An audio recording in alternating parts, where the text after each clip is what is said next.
If you train in one of my restaurants, this is how I teach you to cook all the different types of meat. So this is a beautiful rack of lamb. Now you've got this really nice fat cap on a rack of lamb. And what I'm going to do is, this is my little grill setup. If you leave your lamb on there for too long, what it will do, the front part of the lamb will get too much of a crust on it and it will lift up and buckle. So what you want to do ideally is start cooking the lamb on the charcoal for flavour and then transfer it to either a pan or flat surface. This fat cap actually can take quite a lot of heat, and the worst thing when you have a rack of lamb is when you've got a big thick bit of unrendered fat. It's not on a very high heat, so you could always do this in a pan, and you just want to slowly colour all of that meat until you get this really rich, crispy lamb fat underneath. So what we're looking for here is just a really deep golden crust. And then what we're going to do, leave it sitting upright and slowly rotate it, rolling it on the bottom of the meat to get a roast all over it. This bit underneath is the part that's going to be the hardest to get the heat to. Laying it bone side down for a good amount of time so the heat can start to penetrate through those bones is going to be the most consistent way to cook it. Transfer it into my pan. Not going absolutely crazy with the butter. I'm just licking this over the meat. And I'm just hitting that delicate part of the meat with this foaming butter. Spoon over a little bit of that fat onto the underside of the bones as well. This fat's now quite hot because of the residual heat of the pan, so I'm just going to give it that last little bit of heat. And then when I cook it, I'm going to place it onto the bones. So the meat itself isn't actually touching the bottom of the pan. It's been roasted in a pan for about 5 to 6 minutes. What we're going to do now is place that into an oven, 160 degrees. Okay, so my lamb's come out now, 5 minutes in the end. I'm just going to probe it in the fattest part of the meat, 44 degrees. And what we're looking for is a finished temperature of 56. It's going to go into a semi-cool resting drawer, set to around about 40 degrees, just to finish the cooking process. So if you're at home, just cover it with foil and leave it in your oven on pilot setting. And then from a carving point of view, what you want to do is actually follow the bones down to get some perfect little cutlets. Nicely rendered fat, crispy layer on top, and then the perfect blush of pink all the way through that chop. The one thing that lamb fat needs rather than anything else is lots and lots of flaky salt. Again, 56 degrees, very good amount of heat to render out that back fat, really important, and a much longer rest than you think. Crispy exterior as well. Mojo. Lamb. That reminds me of home. Reminds you of home? There you go, heard it from the man himself. So staple in the restaurant I worked before was pork chops. It was out at room temperature for about 10 minutes. And I'm always going to start with a pork chop, fat side down, because essentially that fat is what's going to cook and colour up the rest of the meat. If you go to a good butcher and you get yourself a nice rare breed pork chop, there is absolutely no way why you don't need to cook it like this. A high enough temperature so it's medium, it doesn't upset any of the EHO, but if you've never tried it before, it will literally blow your mind. And what we've done here, right, so we've grilled it off, and all of this fat is what we've got to cook and caramelize the rest of my pork chop. So everybody knows how we like to cook steaks. We move them often, we turn them, you get a nice even crust and an even cuisson. It's exactly the same with pork. A pork chop should be nice and fat. Should be the size of 2 of your fingers put together. I've got this absolutely next level crust all over that. I think that's definitely going to rest up, but what I'm going to do, and this is what I tell my grill chef to do, rest it, see what it comes to. If it needs a 1 minute flash in the oven, you can give it a flash. So here we go, I've got my temperature probe here, and the final sort of temperature we're looking for the pork chop is 60 degrees. At the moment we've got 43 degrees, okay? So I reckon it's probably going to need a little 1 minute flash in the oven, but what I'm going to do is just rest it, and I think it's going to come up to about 56, 58. If it needs one more flash for a little second, that's absolutely fine. We can give it that one little flash before we send it. Okay, so to carve the pork chop, use a little boning knife and then directly down the middle. That is, for me, the perfect cooking on a beautiful Iberico pork chop. So much better when it's a beautiful blush pink. You get so much more fat, so much more flavour. Good quality pork. Have a go. You won't regret it, I promise you. Next up, duck. Always what I'm going to do is go into a cold pan. if you want to get the perfect cuisson, you need to do it incredibly slowly. More like a piece of fish. The 90-10 rule is a really good thing to think about when you're thinking about duck. Okay, so if you have a look, you can see that we've had some quite delicate heat on there, and it's actually already started to slowly caramelize. It's been about eight minutes. So off the heat, on the heat, off the heat, on the heat, off the heat, on the heat. And I'm going to take the press off now. What you're trying to do is just cook it inside its own beautiful fat. 30 seconds of that on the flesh. Duck is pressed at 56 degrees. That's a medium rare for a duck.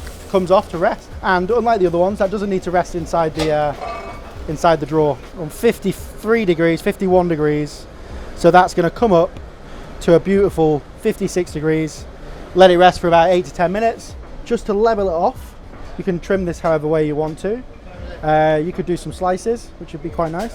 But you should always trim from underneath to the crispy skin. 56 degrees, so really easy to remember. 56 degrees for duck, 56 degrees for lamb, 56 degrees for pigeon. And this is what you're looking for. Beautifully rendered skin, really beautiful duck breast. No residual fat left under there. Just really, really delicate flesh. About 5 to 10 minute rest on it, depending on the thickness. Still really crispy, very soft meat. Really is easy and achievable at home if you stick to the principle. 56 degrees, low and slow on the skin. Don't underestimate how much of a battering that skin can take to get it crispy. Now we're going to do a chicken on the bone. So obviously meat tastes a bit better on the bone. It also holds its shape a little bit nicer. Don't start it in a raging hot pan. You're just going to get a tiny bit of colour on this skin. Add a good hit of butter to the pan. So chicken, you want to cook it really delicately. So lean, it's the leanest meat we'll be cooking today. So what we're trying to do here is we're very delicately cooking it from below to the top. If you seared off this chicken breast right now, it would definitely be delicious. But what we really want to do is get the ultimate tender sort of chicken breast. And to do that, we're going to basically butter poach it. So we're using the bone as a means to sort of slow this cooking process down. As meat fibers cook, they start to dilate, and the liquid that is inside them will start to rupture. And the optimum temperature that happens is around about 56 degrees. So we're not going to be taking it to 56, we're obviously going to be taking it over 70 as per the government guidelines. But what we are doing is controlling the temperature of the pan by using lots of beautiful butter. EHO is environmental officers, so they will come and sort of audit all the ways that you're doing things, which is incredibly important because there are some absolute nutters out there doing crazy things. And then I've just given it a tiny bit of heat on the front and whack it into my 160 degree oven for around about 8 minutes. And then we're going to take it out and give it a really good rest. If you got given a piece of chicken like that, you'd be severely pissed off, right? But I know that's rested up now to a perfect temperature. The skin isn't going to retract any more than that, getting that final lick of heat. So now we're up to about, 68 degrees, and I'm going to give it one big sear. I'll probe it at 70 degrees. Essentially what we've actually done here, if you actually think about the technical name for it, it's more of a reverse sear. Just go either side of that breastbone here and just whip it off. Just curve your knife around. You can see how delicate and juicy that chicken is all the way through. Incredible consistency throughout the bird. This isn't even brine, this chicken, but we're just going to finish it with a load of finishing salt. Look at the consistency of that. Don't worry about giving it a roast, you can do that afterwards. Get it up to temp, then let it rest. I'm going to hit about 65 to 68. Finish it on an ultra high heat. Once that skin's set, get the crisp, chill it down, carve it, and you should get chicken as beautiful as this.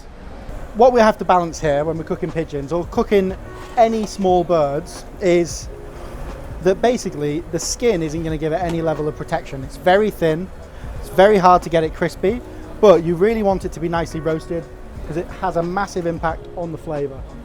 And you really have to put the work in at the beginning to get the skin really crispy and to get a really nice roasting all over. So you can see it doesn't take long because it's such thin skin. Altogether, 5 to 6 minutes to get the full coverage that I wanted. And now what I'm doing is taking it off the heat, and I'm going to use butter to control the temperature of the pan. The shape of the bird lends itself now to this delicate cooking. Slow based. So I'm just seeing it, I'm just hitting it slowly. We're going to whack that in the oven now for around about 2 minutes. So just a small touch in the oven. So that was in the oven for 2 minutes, so not long at all. This will rest now for about 10 minutes. I'm going to continue to baste this at rests. So just whack it in a nice warm place, just whacking it there on top of my grill. 57, I'll take that all day long. Right, so your breastbone's in the middle, and then just gently prise it apart with your finger and just slowly work it around. What we're just going to show you how to do now is just a little bonus skill. It's called a little French trim. So just take your wing tips, follow your knife around, and then we just take off the end of this and just pull away, clean up that bone.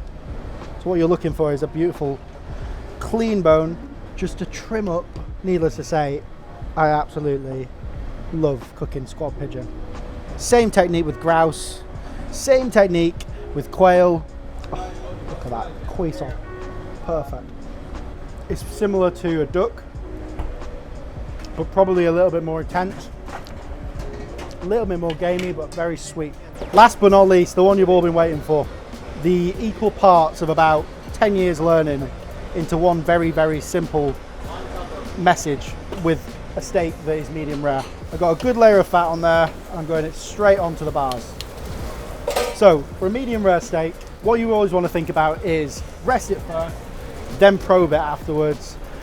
Don't always cook it to a medium rare, because sometimes the meat might be a different temperature, it might be a different level of age, it might even be, a different type of meat with more intermuscular fat. So effectively what I always do with a medium rare steak is I give it an even color, which is going to be a minute and a half, turned over another minute and a half, flipped a minute and a half, another minute and a half, and then basically I'm going to rest it up in a nice warm space after that.